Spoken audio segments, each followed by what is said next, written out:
Well, ladies and gents, this is getting far more fascinating by the day. Apparently, Ruby Rose has a lawsuit against her by Dougray Scott. Apparently 10 million. $10 million. Apparently Dougray Scott feels... I'm so shocked by this. Basically, Dougray Scott is the guy who worked... You know Dougray Scott, he worked on Batwoman. And in Ruby Rose's sort of expose of everything and everyone, Dougray Scott was claimed to have sort of shouted at people and basically abused women. Not, not abuse, but abused in the sort of general sense of the word. And now he's apparently filed a $10 million lawsuit against her. I don't understand how do you calculate 10 million in damages from that one statement? It's what? I don't know what to believe, because there's no official confirmation about this. This is just a he said, she said, until there's official court documents. Who knows? But let's dive into this. This is an article on CBR about it. And they say Ruby Rose has claimed that her former Batwoman co-star Dougray Scott filed a $10 million lawsuit against her after recent accusations made by Rose that Scott abused women on set. And this is what she did an Instagram post of. Dougray, I have too many witnesses coming forward with worse than just your anger issues. Sort of hinting at even more, which is... God. Not good.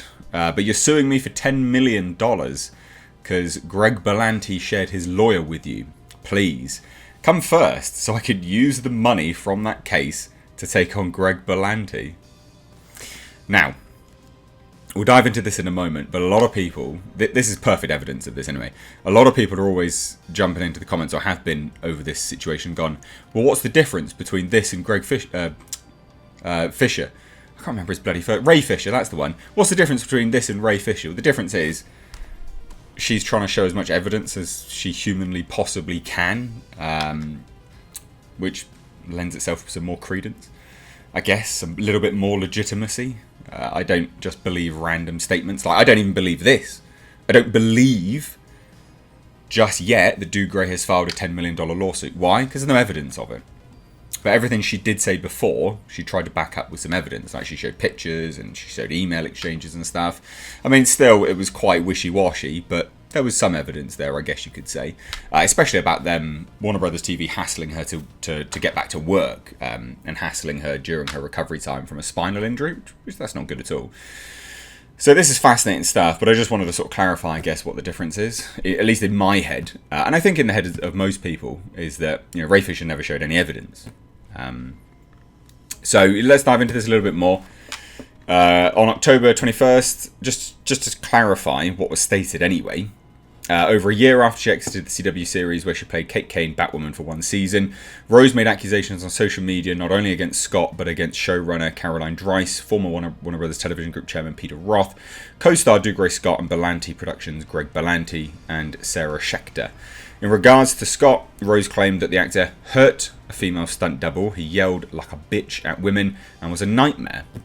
That's apparently worth $10 million. He left when he wanted and arrived when he wanted. He abused women, and in turn, as a lead of a show, I sent an email out asking for a no yelling policy. They declined. Apparently that's worth $10 million. But, I mean, in fairness, I would say that does go to show the fragility. If this is true, that just goes to show the fragility of actors' egos. Like, oh, she said some mean things. Oh, $10 million. Shut up. God, you bloody wuss. Anyway, following Rose's comments, Warner Brothers Television released a statement defending Scott, who played Kate Kane, Batwoman's father, Colonel Jacob Kane, on the CW series.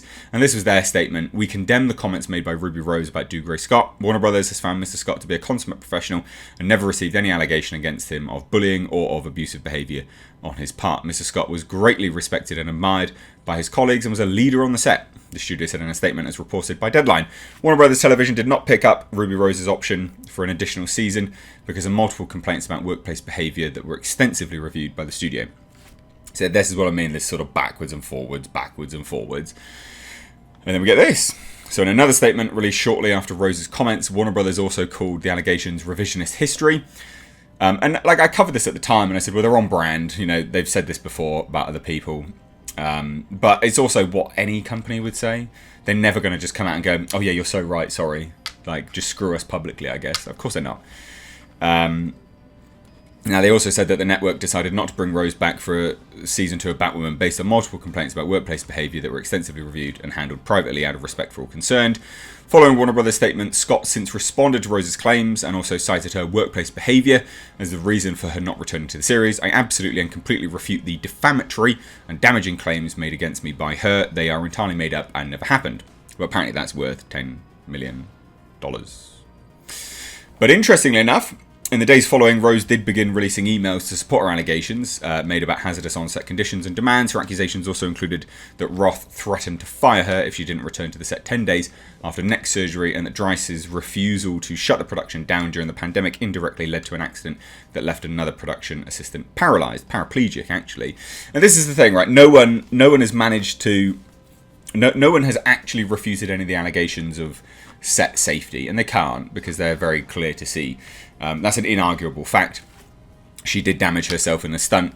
Awful stuff. Like, I hate Ruby Rose. I think she's a douche. But I'm still going to say, you know, objectively, that's horrible, right? And someone being left paralysed, that's horrible as well. It's awful stuff. She could have been left paralysed, actually. But on the topic of sort of Dougray Scott and this 10 million defamation, I'm like, Jesus. $10 million! Can I sue someone for 10 million? That'd be great. That'd be epic. That'd be awesome. Now, the thing is, I don't know whether I completely... You know, I don't, until we see some evidence, I'm not going to sit here and go, yeah, this is definitely happening. It could be something that he's looking to do behind closed doors, but normally you get wind of these things. You know, normally you get wind of these things from official channels. Like, a lawyer will come out and say, yep, we're doing this. You know, case in point, like, I don't know, Black Widow, Scarlett Johansson decided to sue, right? You would normally get these things out there in the open. And this has been awfully quiet.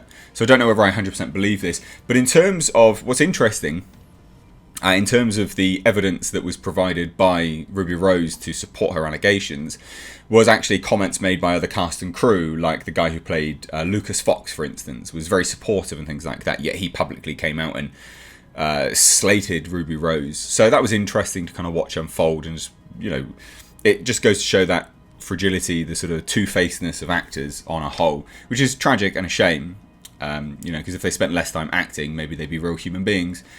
But there you go, never mind. Let me know what you guys think of this, though, down below in the comments section. Would love to hear any and all thoughts. If you're new here, do hit subscribe, because you stayed this long, you might have enjoyed the content.